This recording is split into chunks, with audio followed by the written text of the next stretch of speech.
Святошинском районном суде Киева состоялось очередное заседание по делу расстрела активистов Евромайдана 20 февраля 2014 года.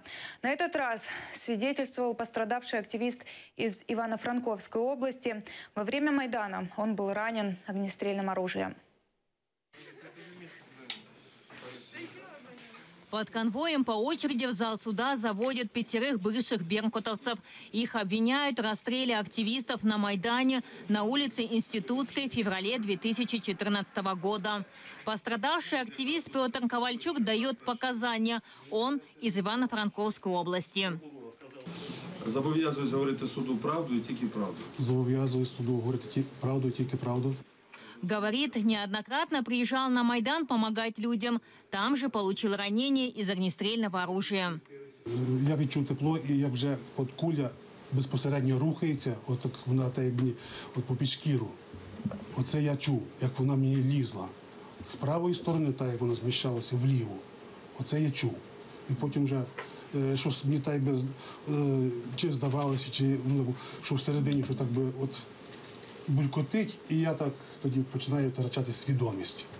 Втрачав свідомість і думаю...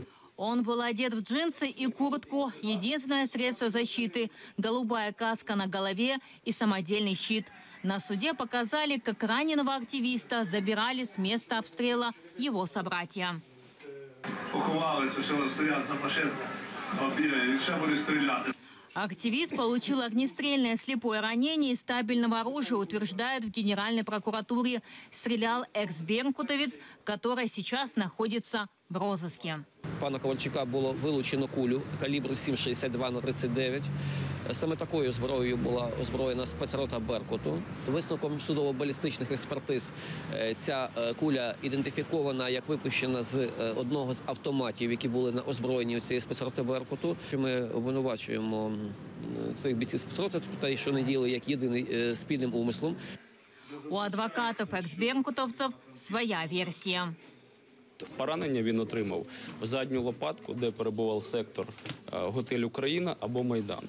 Звідси ми можемо категорично стверджувати про те, що поранення відбувалося або з готелю «Україна», або з боку Майдану. Там не було екс-беркутівців, там перебували мітингуючі.